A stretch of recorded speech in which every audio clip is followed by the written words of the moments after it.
প্রবাসীদের জন্য যেই প্রক্সি ভোটের কথা ভাবছে ইসি, সেই ভোট ব্যবস্থার সুপারিশ করেনি নির্বাচন ব্যবস্থার সংস্কার কমিশন। এই সিদ্ধান্তের আগে সরকার রাজনৈতিক দল ও অংশীজনদের সাথে আরও পরামর্শ করার বিষয়ে মত দিয়েছেন সংস্কার কমিশন প্রধান।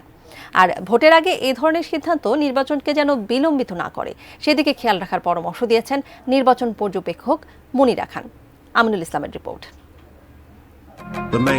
বাংলাদেশের অর্থনীতির বড় শক্তি প্রবাসীদের পাঠানো রেমিটেন্স হলেও নিজ দেশের গণতান্ত্রিক ভোট ব্যবস্থায় খুব বেশি অংশগ্রহণের সুযোগ থাকে না তাদের।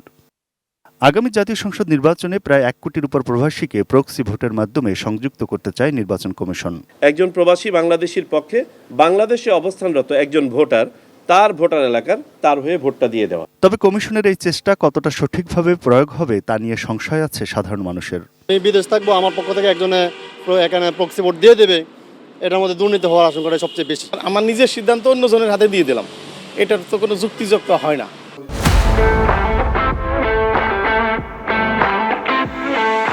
নির্বাচন ব্যবস্থাকে সংস্কার করতে যে কমিশন করা হয়েছে এই সরকারের পক্ষ থেকে, তার প্রধান বদিউল আলম মজুমদার মনে করেন প্রক্সি ভোটের সিদ্ধান্তের আগে সরকারের সাথে এর বাস্তবায়ন নিয়ে আরও আলাপ আলোচনা দরকার ছিল।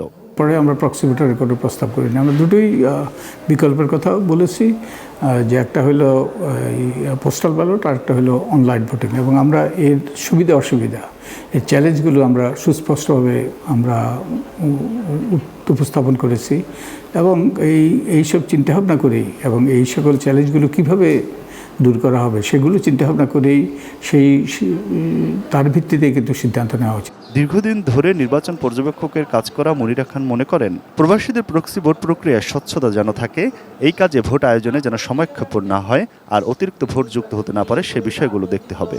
প্রবাসীদের ভোট আনার যে প্রজেক্টটা নিয়েছে ইলেকশন কমিশন, সেটা যদি আরেকটু ট্রান্সপারেন্ট হয়, এটা টাইম কনজিউমিং না হয়, এবং যদি সুষ্ঠুভাবে অতিরিক্ত ভোটারের ভোট না পড়ে, এই তিন দিনগুলি তাদের দেখতে হবে। তা আমি মনে করি যে এইটা নিয়ে আর একটু বড় স্টেক হোল্ডার হচ্ছে রাজনৈতিক দলগুলির মতামত তো অবশ্যই গ্রাহ্য করতে হবে, কারণ কোনো রাজনৈতিক দলগুলির বাইরে প্রবাসীদের ভোট নিলে পরে সুবিধা।